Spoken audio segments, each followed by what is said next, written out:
ত্রয়োদশ জাতীয় সংসদের সংরক্ষিত নারী আসনে বিএনপি জোটের প্রার্থীদের মধ্যে ৮৬% উচ্চশিক্ষিত। এক্ষেত্রে ৩৬ জন প্রার্থীর মধ্যে ৩৩ জনই উচ্চশিক্ষিত। অন্যদিকে এসব প্রার্থীর হলফনামা পর্যালোচনা করে দেখা যায় তাদের মধ্যে কেউ কোটিপতি, কেউ সীমিত আয়ে নির্ভরশীল, কেউ রাজনীতির অভিজ্ঞ মুখ, আবার কেউ একেবারেই নতুন। জোটটির ৩৬ জনের মধ্যে ১৬ জন কোটিপতি, যার মধ্যে সবচেয়ে বেশি সম্পদের মালিক বিএনপির স্থায়ী কমিটির সদস্য বেগম সেলিমা রহমান। অন্যদিকে সবচেয়ে কম সম্পদের মালিক ছাত্রদল নেত্রী মানসুরা আক্তার। ২০০-র বেশি সার্ভিস ও ফিচারে লেনদেনের সব বিকাশ অ্যাপে সম্ভব। সংরক্ষিত নারী আসনের নির্বাচন সামনে রেখে ইসির প্রকাশ করা প্রার্থীদের হলফনামা পর্যালোচনা করে এসব তথ্য পাওয়া যায়। বিএনপির ৩৬ প্রার্থীর মধ্যে প্রথমেই যার নাম আসে তিনি বেগম সেলিমা রহমান। এমএ পাশ করা ৮৫ বছর বয়সী এই নারী নেত্রী বিএনপির স্থায়ী কমিটির সদস্য। পূর্বে দুইবার সংরক্ষিত নারী আসনের সংসদ সদস্য ছিলেন। ৩৬ লাখ টাকার বেশি বার্ষিক আয়। আয়কর রিটার্নে সম্পদ দেখানো হয়েছে ৬,৮৮,৯৫,৭৩৭ টাকা, যা প্রার্থীদের মধ্যে সবচেয়ে বেশি। এমএসএস পাশ করা শিরিন সুলতানার বয়স ৫৯ বছর। তার বার্ষিক আয় ৩৬,৬৯,০০০ টাকা। সম্পদ রয়েছে ৪,৬৫,০০,০০০ টাকার বেশি। অন্যদিকে ৬৯ বছর বয়সী রাশেদা বেগম হীরার শিক্ষাগত যোগ্যতা এমফিল। হলফনামায় তিনি ১.৫ কোটি টাকার সম্পদের কথা উল্লেখ করেছেন। এমএ পাশ করা ৫৭ বছর বয়সী রেহানা আক্তার রানু অষ্টম এবং নবম সংসদের সদস্য ছিলেন। এই নেত্রীর হলফনামায় ৩ কোটি টাকার অস্থাবর সম্পদ দেখানো হয়েছে। নেওয়াজ হালিমা আরলিরও শিক্ষাগত যোগ্যতা একই। পেশায় আইনজীবী এই নেত্রীর বার্ষিক আয় ১৪ লাখ টাকা। সম্পদ রয়েছে ১.৫ কোটি টাকার। প্রথমবার সংসদ সদস্য হওয়া ৬৪ বছর বয়সী ফরিদা ইয়াসমিনের বার্ষিক আয় প্রায় ৪ লাখ টাকা। শেষ করেছেন এমএ বিএড ডিগ্রি। অন্যদিকে স্নাতক সম্পূর্ণ করা বিলকিস ইসলামের বার্ষিক আয় ৬ লাখ টাকা। হলফনামায় সম্পদ দেখানো হয়েছে ৬৪ লাখ টাকা। প্রথমবার সংসদে প্রতিনিধিত্ব করতে যাচ্ছেন ৪৮ বছর বয়সী শাকিলা ফারজানা। এই আইনজীবী বার এট ল করেছেন। বার্ষিক আয় ১৪ লাখ। সম্পদ রয়েছে ৯৪ লাখ টাকার।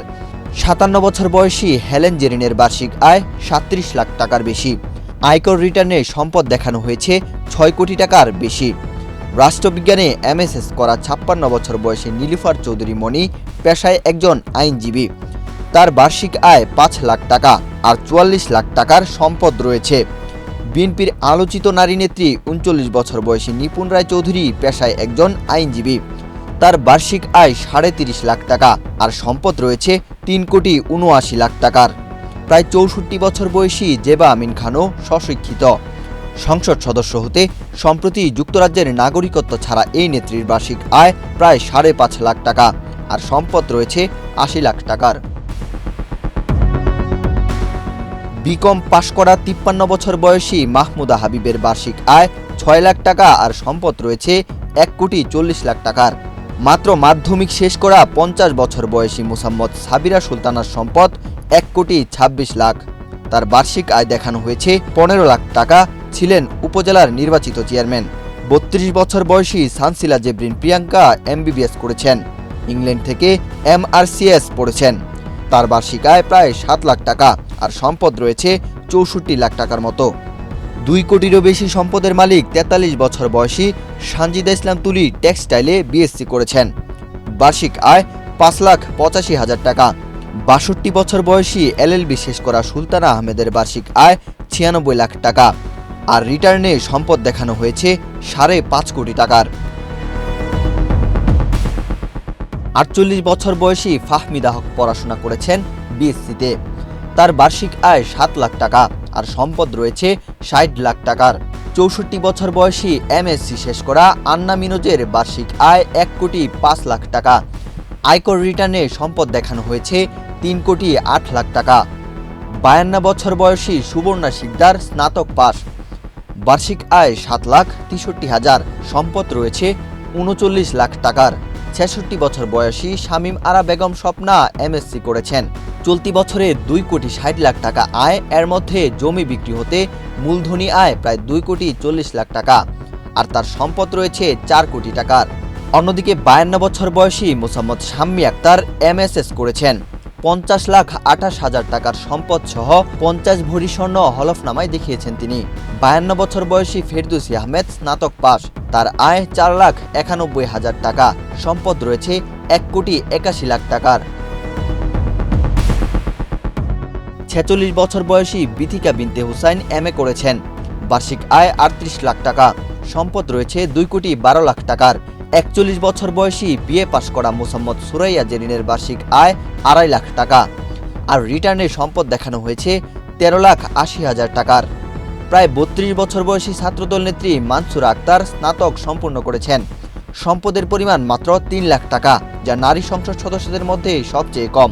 অন্যদিকে 43 বছর বয়সী জহরত আদিব চৌধুরী বারেট ল করেছেন, তার বার্ষিক আয় 3,17,00,000 টাকা, আর সম্পদ রয়েছে 3,96,00,000 টাকার। 52 বছর বয়সী মমতাজ আলু স্বশিক্ষিত, 5,86,000 টাকা বার্ষিক আয়, আর সম্পদ রয়েছে 72 লাখ টাকার। 63 বছর বয়সী ফাহিমা নাসরিন MA পাস, বার্ষিক আয় 11,83,000 টাকা, আর সম্পদ 2,83,00,000 টাকা। LLM শেষ করা 47 বছর বয়সী আরিফা সুলতানার বার্ষিক আয় 5,66,000 টাকা, আর সম্পদ রয়েছে 46,70,000 টাকার। 37 বছর বয়সী মোসাম্মদ সানজিদা ইয়াসমিন MA পড়েছেন, 5 লাখ টাকা বার্ষিক আয়, আর সম্পদ রয়েছে 37 লাখ টাকার। 42 বছর বয়সী নাদিয়া পাঠান পাপন অর্থনীতিতে MA করেছেন, 5,13,000 টাকা বার্ষিক আয়, আর সম্পদ রয়েছে 50 লাখ টাকার বেশি। 49 বছর বয়সী শওকত আরা আক্তার করেছেন LLM, প্রায় 10 লাখ টাকা আয় করেন, আর সম্পদ রয়েছে 2 কোটি টাকার। 49 বছর বয়সী মাধবী মার্মা পড়েছেন LLM, তার আয় 3 লাখ টাকার বেশি, সম্পদ 21 লাখ। 47 বছর বয়সী সেলিনা সুলতানা LLB সম্পূর্ণ করেছেন, 83,000 টাকা আয়, আর সম্পদ 22.5 লাখ টাকা। 48 বছর বয়সী রেজেকা সুলতানা করেছেন LLB, 8,82,000 টাকা বার্ষিক আয়, আর সম্পদ রয়েছে 97 লাখ টাকার।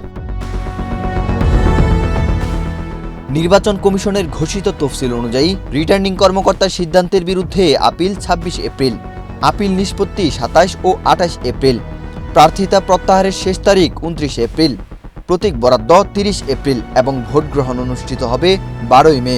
জানা গেছে, সংরক্ষিত নারী আসনের নির্বাচনে কোনো প্রতিদ্বন্দ্বী প্রার্থী না থাকলে 29 এপ্রিল প্রার্থিতা প্রত্যাহারের সময়সীমা শেষে রিটার্নিং কর্মকর্তা বিনা প্রতিদ্বন্দ্বিতায় নির্বাচিত ঘোষণা করবেন।